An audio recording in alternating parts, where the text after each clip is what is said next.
Welcome back, one and all. So, what is this video actually about that we're going to be looking at? Well, everyone, I want you to feast your eyes on a couple of things that I think have kind of fallen through the cracks, because this guy is a relic from the early 2000s. This is from the 20-teens. We know he's from the Kingdom era, but he's only here for reference in regards to these guys. And then, of course, we had the G1 Retro Hound drop, and then there, of course, is going to be a guy from the Beast Wars that has a very specific impact on me. However, that's not all we're going to talk about. So let's get started with the legend who once went by the name of Orion Pax. So, yes, we are starting off with the very first masterpiece to ever come out. And yes, I know there's been 2 Optimus Primes that have come out to subsume his place in the meantime. But guess what? I didn't care for those. I actually have always liked this one specifically. Now, you're probably noticing the trailer, because for those of you that remember, when this guy came out, he didn't have this at all. I had to find this independently. And you know what? I feel that it works so well with this guy, because I think around the time that the MP10 started rolling out, here I was looking for a trailer for MP1, but I think it looks good, especially with his scale and everything. It does a lot better than the Earthrise trailer, which, don't get me wrong, I like that one, but this one has the appropriately length and just the whole Titanic set of it. And what it basically is it's an upscale of the old trailer. All the detailing is there, with the exception of maybe the little ships that were in there, but everything else, the robot and all that is in there. Is also, for those of you that may have had the MPO1 at one time, you remember that his smokestacks were probably just about that tall. And I never liked it, because I'm like, Optimus should have some big smokestacks. I mean, that's just a given. That's part of his design. So I went ahead and actually got some third-party versions, and I mean, the detailing on them being chrome and everything, I just absolutely dig it. Plus, this boy, being the entire bottom of him is die cast, oh man, it feels good with that little bit of heft in your hand. Plus, like you saw by accident, that actually whenever you take Optimus off, it will go ahead and drop down the support arm to keep the trailer totally upright. So, definitely a win on that one. So, for years, I've actually had this guy just standing there in robot mode, and I actually had this trailer in a box somewhere. So, with that being said, I finally was like, you know what? I'm gonna brave the chance and actually display him with this trailer, which a lot of people are screaming right now going, dude, are you insane? That takes up so much space. And you know what? You would actually be right. However, fans that have been in this world for a long time, they know exactly how to utilize Optimus Prime's trailer. Because you know what the top of it becomes essentially at this point? It's free real estate. Exactly, well put, my greasy-haired friend. That is exactly what it becomes. While this Optimus Prime is sitting on the shelf, he becomes a shelf in and of itself. And I gotta tell you that it's an old trick, but it works. And for right now, since I am displaying this guy in his vehicle mode, it'll have to do. But who are we actually gonna look at next? So here we are checking in with our Retro Boy Hound, and I have to say that I am going to save everything I have to say about this guy for the review, except for maybe 1 or 2 things, because you guys know I dig Jeeps. I was looking forward to this one. I'm looking forward to when we actually get the Earthrise version of Hound. That'll be kind of nice to compare these two. Plus, right now, the only other Jeep I think I have to compare him with is that of Bumblebee. And you know what? I might just have to have like a little Jeep subset if it works. But yeah, I'm definitely down with how this looks. And I am so surprised that the barrels on a lot of older figures like the WFC Prime and obviously Hound here, that you can actually fit the blast effects over them because they are just the right size. And that kind of blew me away, but I'm like, you know what? It kind of adds just a little bit of extra flair to some of these figures, and yeah, I am just enamored with that. So again, be on the lookout for this guy's review. He is going to be coming out very shortly.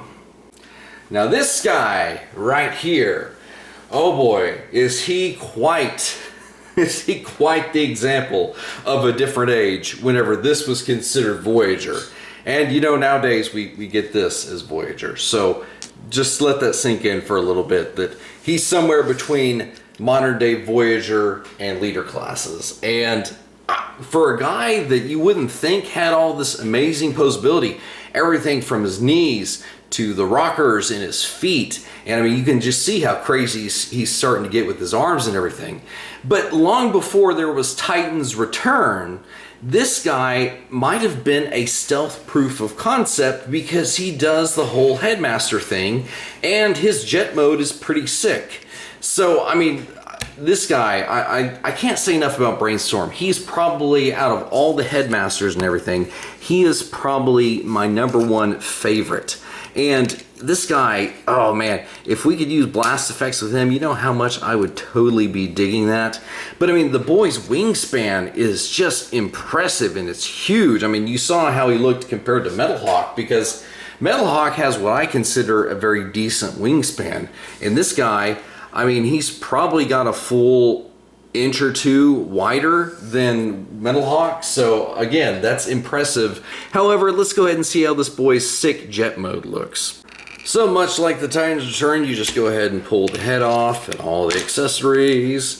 This guy is actually really simple, which is kind of amusing to me. So we go ahead, fold in the hands. These don't open up as wide as you think. It's just enough to let you go ahead and slip the hand in there. So we go ahead and kind of pull this out. And it's kind of weird because this has to go right between his legs to go ahead and make the nose cone. So that'll go ahead, kind of fold these back like that. Kind of get that, gives it enough clearance. Go ahead and clip that in. And then, as opposed to the legs splitting in half, you just go ahead and flip up those panels. And go ahead and line up. You see there's the there's the ports which these plug into. So go ahead and do that. Again. And get the arms situated. Now the arms do this funny thing where you actually have to go ahead and flip them around and bring them back like that. And then there's a place on the leg that it will go ahead and tab into. So we go ahead like that and bring up this thing right here.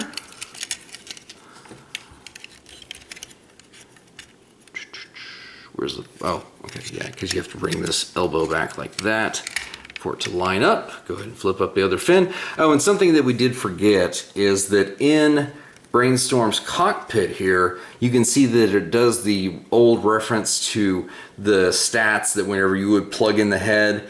However, that does happen whenever you plug it in. So if we go ahead and we'll pull up what essentially becomes the cockpit seat, you can see there that if we go ahead and plug it in, like that, boom, it'll pop down the old stats. So it's a nice little bit of callback here. So go ahead and flip that back up, and these fabulous things plug into this. Now I do like the fact of how different it is from the eventual Titan's Return version that came after this. Kind of helps them to feel, instead of just a rehash, it does help them feel different. So if we go ahead and we look at his headmaster here, there's not a whole lot going on. He's probably got a third bit taller than your standard Titan Master, but he definitely has a heck of a lot better paint than some of those guys. And you can see in here that his arms are just kind of molded into these giant side pieces. Yet he fits very nicely into the cockpit. We'll go ahead and sit him down there. And boom, there he is, now helping to pilot Brainstorm. And look at this alt mode. Look at this alt mode. And the fact, it's just, you know what? I mean, I know this was aimed at more the younger demographic, but also us older ones that can appreciate a good looking spaceship. And I just, yeah, this guy, if I was a 5-year-old, I'd be, you know, zooming this thing around. And anyway, the point being, this Brainstorm is really awesome. And I just kind of wanted to share a couple of the highlights with you guys on this boy. Now, this Rhinox and his upgraded chain guns of death and destruction are nothing new to this channel. And I have to say that we've already covered why I love these, and you can definitely just looking at it, you know that they look pretty sick and they match this guy's aesthetic. However, he is only here, like I said at the beginning, for a point of reference whenever we start looking at our Rhino guys. Which, if you guys have already seen the TikTok that we uploaded on the main channel that actually highlighted a lot of really good pictures about this guy, you'll kind of already got a glimpse of that. But I wanted to go just show a little bit more of the finer details that maybe you couldn't see in the pictures. That it's got a little bit of that mix match of mechanical Rhino with the organic bits. And for just a little tiny Battle Master sort of thing, it looks really cool. But let's go ahead and we'll do a little bit of transformation. So you basically just split his body in half, go down here below his jaw, pull out the handle, and then this bit folds back completely inverting like that. And then you take the beast modes. Oh, we'll go ahead and get these legs flipped up like this so that they are just out of the way. You'll take this part of the beast and fold it back that way, making sure that all the feet basically point towards the back of the gun. And it is a little bit wide, a little bit stocky, but I mean, it's a minigun and it looks awesome. So, because Rhinox is who he is, and you just saw he had to double wield 2 chain guns, I wanted to show you what he looked like on a video where he is actually just owning.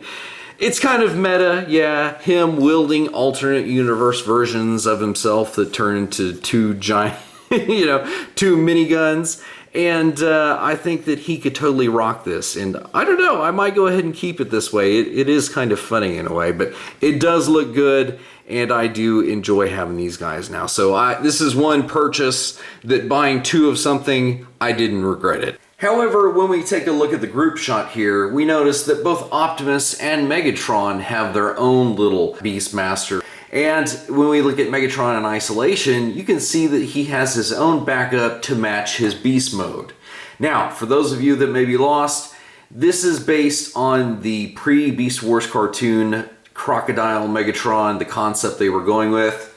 Now, to get this quickly out of the way, we've looked at this guy before. This is the Takara Skullcruncher body, but eHobby color matched the green, recolored the Nucleon Titan Master, and said, okay, this is the Beast Megatron of that continuity. So, I think it's just all the more appropriate that we look at the Skullcruncher Beastmasters, which is odd because if you look at this guy's actual instruction sheets, they actually put a Maximal emblem next to Skullcruncher's deal, and I'm like, okay, that's kind of weird. And starting off with, let's just go ahead and look at the beast mode for this one guy, because really it's an excellently styled little crocodile boy. So even though he's rocking the 2 tones, I think it works really well.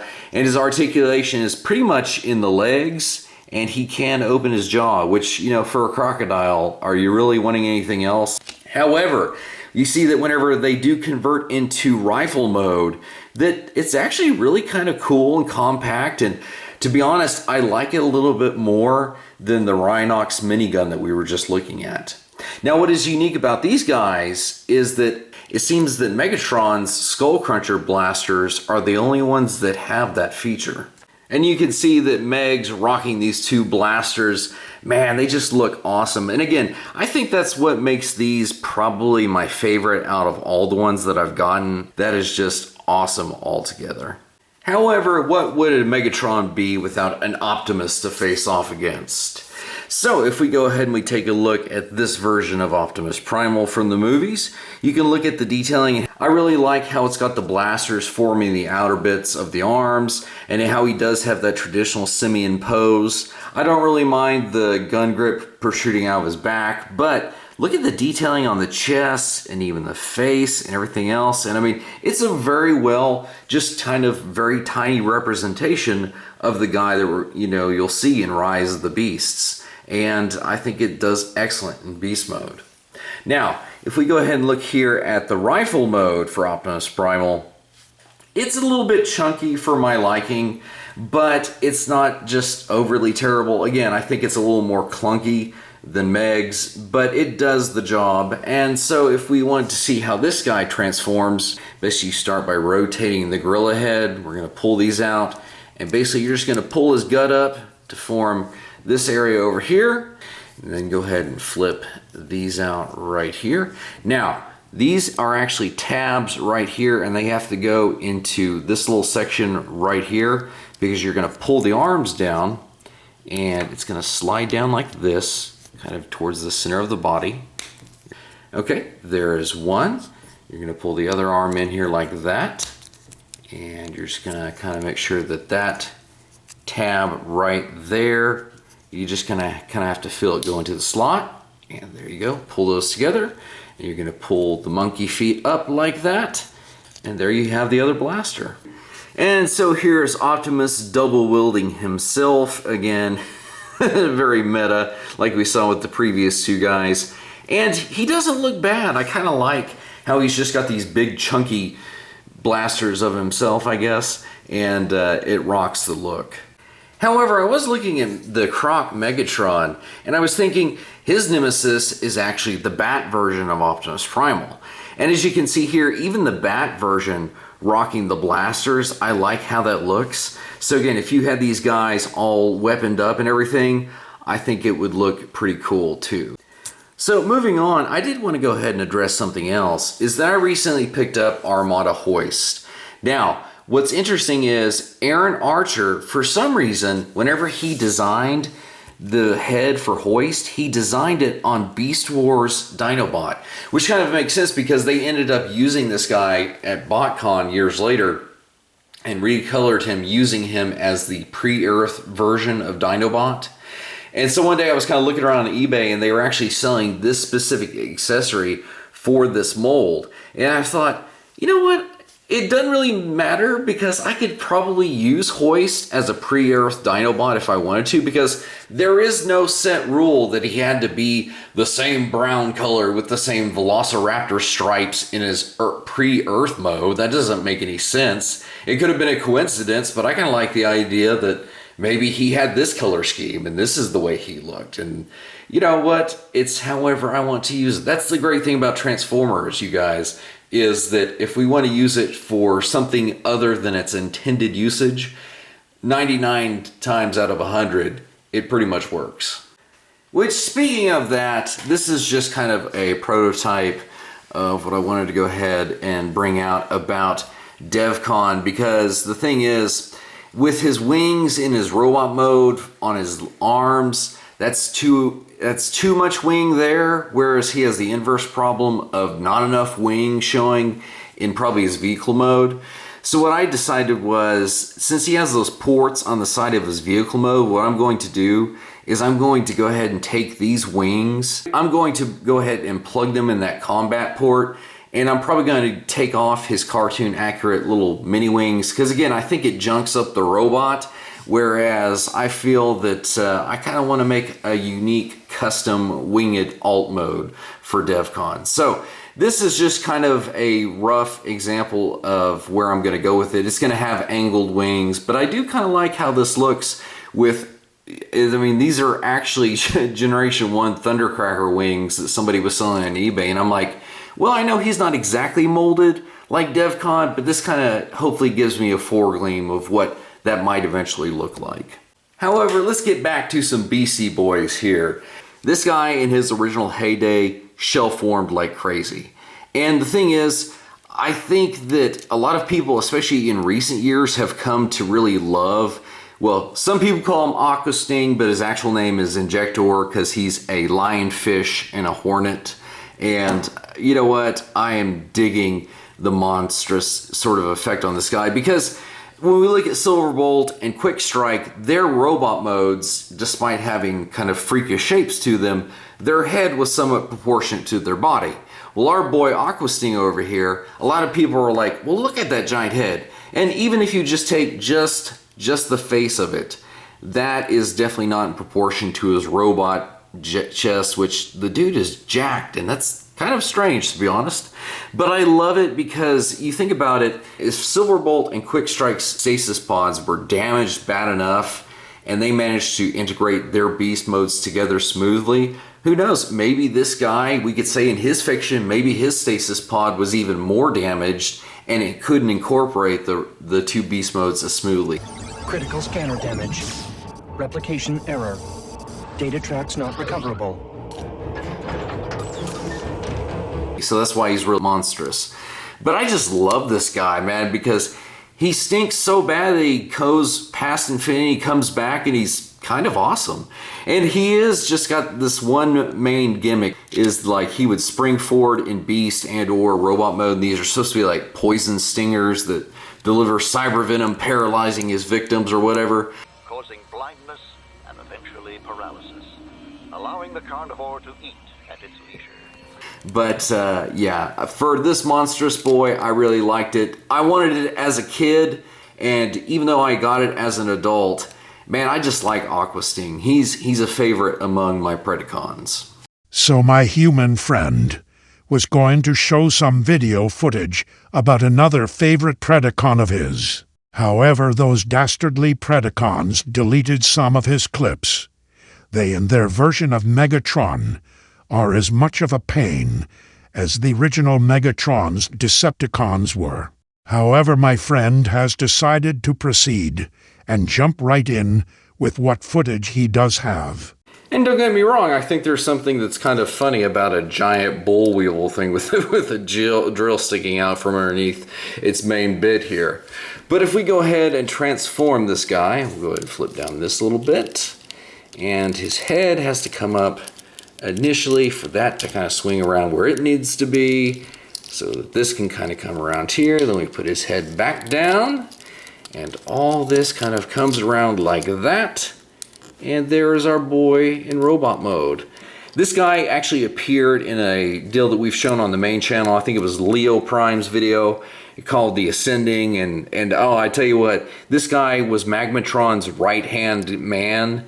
And ironic considering this guy doesn't have a right hand. But, I mean, come on, he's got a drill. It's totally awesome. But, again, this figure, this was the very first one that I can recall from Beast Wars really wanting. And that's why I wanted to go ahead and bring him on the channel. This boy, he's kind of been eating at me since I was 5 years old. So, it's kind of nice to finally have the chance to mess with him. And I appreciate him for what he is. And I'm not going to be bemoaning him for what he's not. The new Titan class Nemesis, that's a different story, but that's an entirely different animal, which we will hopefully get to one day. But in the meantime, I hope you just kind of enjoyed this romp through some random robos, and that's what I love about doing this channel the way I do it. Anyway, guys, again, like I said, I hope you enjoyed what we looked at today. And until next time, guys, I'll see you in another video.